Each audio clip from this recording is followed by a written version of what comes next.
تەرمی ئەو سێ هاوڵاتیە کەرکووکیەی لە کۆتایی ساڵی ڕابردوو لەگەڵ ژمارەیەک کۆچبەری دیکەی کورد لە دەریای ئیجەدا خنکان شەوی ڕابردوو گەیاندرانەوە شاری کەرکووک و لە مەراسیمێکدا لە گۆڕستانی شۆرجە بە خاک سپێردران. بەڕاستی کارساتێ زۆر دڵتەزێنە. ئەمە 6 کەس بوون ڕۆشت. ئەم 6 کەسە مناڵی نوقسانیان هەبوو لەبەر خاتر ئەم مناڵە هەموو خەمەکەیان ئەم مناڵە بوون. وەڵای کات نەماڵ من بەیانی هاتن شەو سعات 11-12 ڕۆژنەوە. ئەمە داشتی ئەو کچمە وەڵا هێلی پەپولی ئەم کچە ئەویت خاڵە ئەمە گەورە نابێت نوقسانە بۆ مەدرسەی تایبەتی گەرەکە. ئەم مەدرسەش لە کەرکووکانیە بۆی چەند سعاتێ دەرزی بدەن بۆی شتی فێرکەن. وتی هەر ئەڕۆم وتم ئاخە ئەمرن کشتانە مرن وتی بشبنم هەر ئەڕۆم. ئەم خێزانە ژمارەیان 6 کەس بوو بە مەبەستی چارەسەری منداڵێکی تەمەن 8 ساڵیان کە نەخۆشی داونی هەبووە ڕێگای هەندەرانیان گرتە بەر.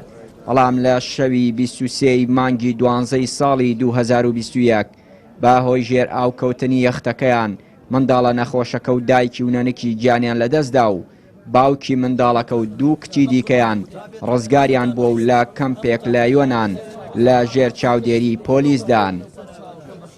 باشترین چارەسەر ئەوەیە دادپەروەری لە کوردستانە بچەسبێ هەلی کار بۆ گەرجەکانمان بدۆزنەوە دەرچوانی زانکۆکان دابمەزرێن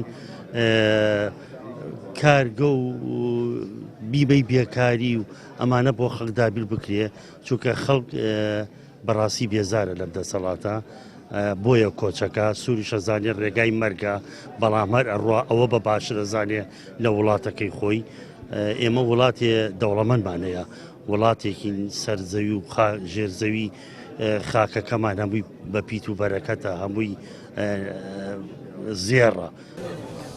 هەر شەوی ڕابردوو تەرمی 2 خوشکی تەمەن 10 ساڵ و 14 ساڵی دانیشتووی قەڵاتزێ و ڕۆژی شەممەی ڕابردووش تەرمی 4 کۆچبەری دیکەی هەمان ڕوودا و گەڕێندرانەوە هەرێم تەنها لە 21 تا 24 کۆتا مانگی ساڵی ڕابردوو دەیان کۆچبەری کورد لە دەریای ئیجەدا خنکان و بێسەر و شوێن بوون.